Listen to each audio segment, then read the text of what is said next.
dan thu zong ahung do ti Krista hinna lagawin hinna ape Krista tilo hinna ding dang poi Sana dang kasangin pagkay ng kasang rồi Ken thầy thủ giống lên pagkay nung dưới tăng ca tê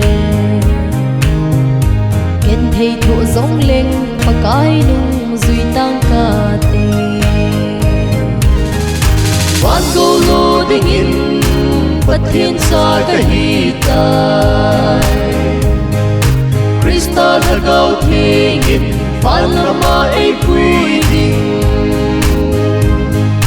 Patin in pisunga at sana'y simtay Unsot kung ko amang thay talaw ding Krista sisuahin kim lau chu kat sangkay Pathinin mihim te alung sit pene Pagkain at sana'y simtay Pagkain at sana'y simtay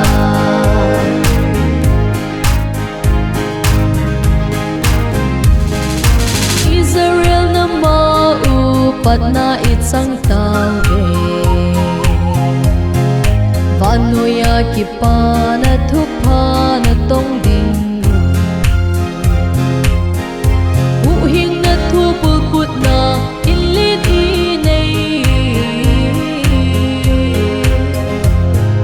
Suda pungin Jesu asan thaylo si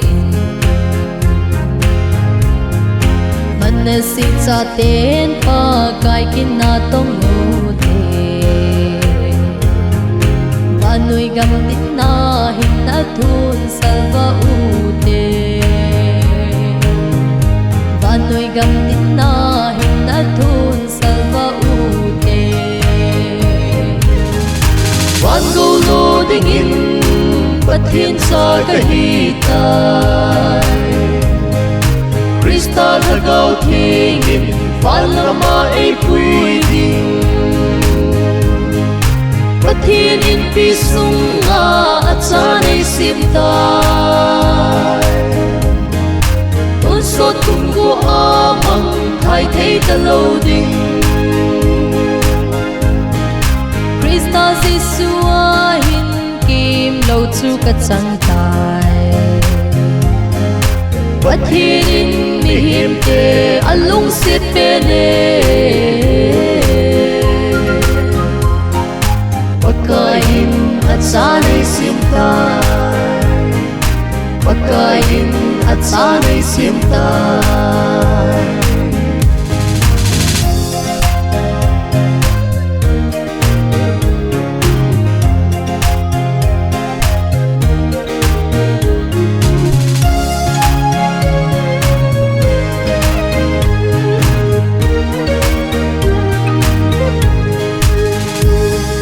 Pagkain Israel teho ahong bilkitay Sitinam tinaleng zausin sang tante Zisu pathin ang anam tinkim su tante Manasileng gam Krista ngay lutnan adim Krista lenggam sunga chamna nulutan Unsot in Jesu patin lo pihen Unsot in Jesu patin lo pihen Van go lo dingin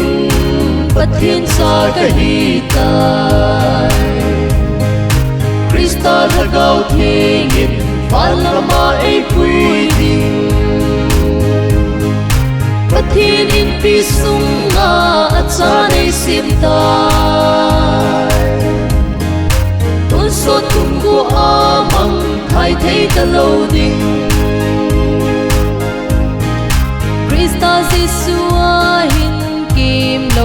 ka chang tai pathirin mi him te alung sit pe ne pakain at sanay sinta pakain at sanay sinta